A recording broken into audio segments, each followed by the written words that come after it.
Drain అయిపోయింది అనమాట brain. సరే, అయితే కాన్స్టిట్యూషన్ అనేది ఏంటిది అనేది మీకు సార్ చెప్పింది కదా. మీకు ఒక చిన్న ప్రయత్నం చేస్తా. ఏంటిదంటే ఒక చిన్న స్టోరీ ద్వారా అసలు కాన్స్టిట్యూషన్ ఎందుకు ఉండాలి, ఓకేనా? కాన్స్టిట్యూషన్ అంటే ఏంటిదో చెప్పండి, మనకు కాన్స్టిట్యూషన్ ఎందుకు, ఓకే? దాని గురించి మీకు ఒక చిన్న స్టోరీ ద్వారా కన్వే చేస్తాను. సేమ్ మీ లెక్కనే ఒక చిన్న బాబు వాళ్ళ మదర్ దగ్గరికి వెళ్ళి, రేపు మా స్కూల్లో రిపబ్లిక్ డే సెలబ్రేషన్స్ జరుగుతున్నాయమ్మా, నాకు ఒక డ్రెస్ కావాలి అని అనగానే, సర్లే చాలా ముద్దుగా అడిగింది కదా అని చెప్పి వెంటనే తీసుకెళ్ళి, సో స్టిచ్చింగ్కి పాసిబుల్ లేదు కాబట్టి ఒక రెడీమేడ్ డ్రెస్ కొన్నారనమాట. కొన్న తర్వాత ఇంటికి వచ్చిర్రు. నైట్ అబ్బాయి ఏం చేసిందంటే మార్నింగ్ వరకు వెయిట్ చేయడం ఇష్టం లేక ఫస్ట్ డే ఆ రోజు నైటే ఆ డ్రెస్ వేసుకున్నాడు. వేసుకున్న తర్వాత ఏమైందంటే ఆ ప్యాంటు ఫీట్ కంటే కూడా ఇంకా కిందికి వచ్చేసింది అనమాట. ఓకే, నడుము దగ్గర ఫిట్నెస్ కరెక్ట్గా ఉంది కానీ ఫిట్గానే ఉంది కానీ లెగ్ మాత్రం ఇంకా కిందికి లూజ్ అయిపోయింది ప్యాంటు. వెంటనే వాళ్ళ డాడీ దగ్గరికి వెళ్ళి, వాళ్ళ ఇంట్లో ఒక మిషన్ ఉంది, అందరికీ గ్రిప్ ఉంది ఆ మిషన్ మీద వర్క్ చేయడం. డాడీ ఇట్లా ప్యాంట్ బాగా లూజ్ అయింది, ఇట్లా పాదం కిందికి వచ్చింది డాడీ అని చెప్తే, నేను చాలా బిజీ షెడ్యూల్లో ఉన్నామ్మా, నాకు ఆఫీస్ వర్క్ బాగుంది, నేను తర్వాత చేస్తలే, నువ్వు వెళ్ళు అని చెప్తాడు. అన్న తర్వాత సర్లే అని చెప్పేసి వాళ్ళ మదర్ దగ్గరికి వెళ్తాడు. వాళ్ళ మదర్ దగ్గరికి వెళ్తే వాళ్ళ మదర్ రేపు మార్నింగ్ 1 o'clock మార్నింగ్ నుంచి ఆఫ్టర్నూన్ 1 o'clock వరకు సేమ్ మీలాగానే నువ్వు స్కూల్లోనే స్పెండ్ చేయాలి, కాబట్టి నువ్వు ఎట్ ద సేమ్ టైం నువ్వు చాలా ఎర్లీగా వెళ్ళాలి స్కూల్కి, నేషనల్ ఫెస్టివల్ కాబట్టి నేను టిఫిన్ ప్రిపేర్ చేయాలంటే రేపు మార్నింగ్కి దానికి సంబంధించిన అరేంజ్మెంట్స్ చేస్తున్నా, కాబట్టి నన్ను డిస్టర్బ్ చేయొద్దమ్మా, నేను తర్వాత చేస్తాలే అని చెప్తాను. తర్వాత బయట వాళ్ళ అక్క ముగ్గేస్తుంటుంది, వాళ్ళ అక్క దగ్గరికి వెళ్తాడు. అక్క ఇట్లా అని చెప్పేసి ప్రాబ్లం చెప్తాడు. వాళ్ళ అక్క ఉండి, అరే ఇప్పుడు నేను ఈ నైట్ మన ఇంటి ముందర 26 జనవరికి సంబంధించిన ముగ్గేస్తున్నా, నేను నన్ను డిస్టర్బ్ చేయకు, నేను టైం చూసుకొని తర్వాత సెట్ చేస్తాలే అని చెప్తాడు. అర్థమైంది అందరికీ?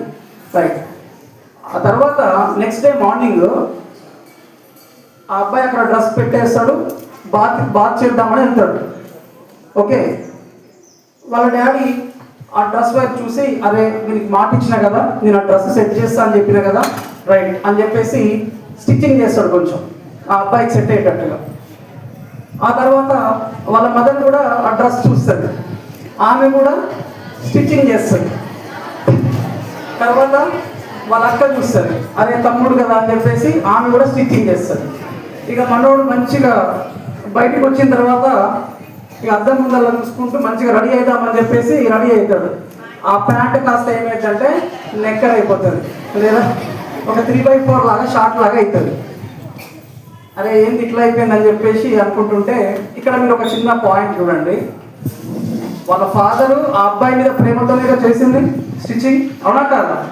వాళ్ళ మమ్మీ కూడా ప్రేమతోనేగా చేసింది, వాళ్ళ అక్క కూడా ఆ అబ్బాయి మీద ప్రేమతోనేగా చేసింది, తమ్ముడు కదా. కానీ అక్కడ ఫెయిల్యూర్ అయిపోయింది, అవునా? సో ఎందుకు ఫెయిల్యూర్ అయ్యింది అనేది ఒకసారి మీరు చూసుకోండి. అక్కడ తెలుగు మీడియం ఒక వర్డ్ యూజ్ చేశారు, అక్కడ ఆ వర్డ్ స్ట్రైక్ అవ్వలేదు నాకు. ఏంటి మేడం, మీరు ఒక వర్డ్ యూజ్ చేశారు ఇప్పుడే, వాళ్ళ ముగ్గురి మధ్యలో ఒక మిస్ అయింది, కోఆర్డినేషన్. దాన్నే తెలుగులో సమన్వయం అంటారు. ఆ సమన్వయం అనేది మిస్ అయింది.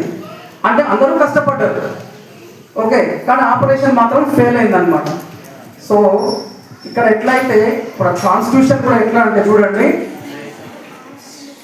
ఒక విలేజ్ కావచ్చు, ఒక టౌన్ లేదా ఒక మండల్ కానీ, ఒక డిస్ట్రిక్ట్ కానీ, ఒక స్టేట్ కానీ లేదా కంట్రీ కానీ కొన్ని గైడ్లైన్స్ కంపల్సరీ ఉండాలి. ఎవరి పని వాళ్ళు చేస్తూ ఉంటే ఏమైందంటే ఎక్కడ కూడా ఎలాంటి డిస్టర్బెన్స్ ఉండదు. అట్లా కాకుండా మనకు చాలా డిపార్ట్మెంట్స్ ఉంటాయి, ఒక డిపార్ట్మెంట్ వాళ్ళు ఇంకో డిపార్ట్మెంట్ వాళ్ళకి సంబంధించిన వర్క్లో ఇంటర్ఫియర్ కావడం లాంటివి జరిగినప్పుడు ఈ కాన్స్టిట్యూషన్ ఏం చేస్తుందనంటే కొన్ని అంటే కోర్టు ద్వారా కానీ లేదా కొన్ని చట్టాల ద్వారా కానీ మళ్ళీ వీటన్నిటిని సమన్వయపరుస్తుంది అనమాట. లేదు మీరు ఇట్లా లిమిట్స్ క్రాస్ చేస్తున్నారు, ఇది మీ పరిధిలోకి రాదు అని చెప్పేసి ఎవరి వాళ్ళని సెట్ చేస్తుంది అనమాట. ఓకేనా? అందుకనే కంపల్సరీ ఆ గైడ్లైన్స్ అనేవి మన లైఫ్కి కంపల్సరీ ఇంపార్టెంట్ అనమాట. ఓకేనా? అంటే ఎట్లా అంటే ఒక రకంగా చెప్పాలంటే నేను ఫిజిక్స్ చెప్తే మీరు యాక్సెప్ట్ చేయరు, రబ్బాని సార్ బయాలజీ చెప్తా అంటే మీరు యాక్సెప్ట్ చేయరు, అసలు ఫస్ట్ శ్యామ్ సార్ అట్లా యాక్సెప్ట్ చేయరు. అర్థమైంది నేను చెప్పింది? నేను ఫిజిక్స్ చెప్తా అంటే యాక్సెప్ట్ చేస్తారా? రబ్బాని సార్ మ్యాథ్స్ చెప్తా అంటే యాక్సెప్ట్ చేస్తారా? తెలుగు సార్ మ్యాథ్స్ చెప్తా అంటే, ఎందుకంటే అది పాసిబిలిటీ ఉండదు అట్లా మాకు. సో కాబట్టి కాన్స్టిట్యూషన్ అనేది మనకు ఎందుకు అనేది మీకు ఒక చిన్న స్టోరీ ద్వారా చెప్పాను. Okay, thanks for giving this wonderful opportunity. జై హింద్.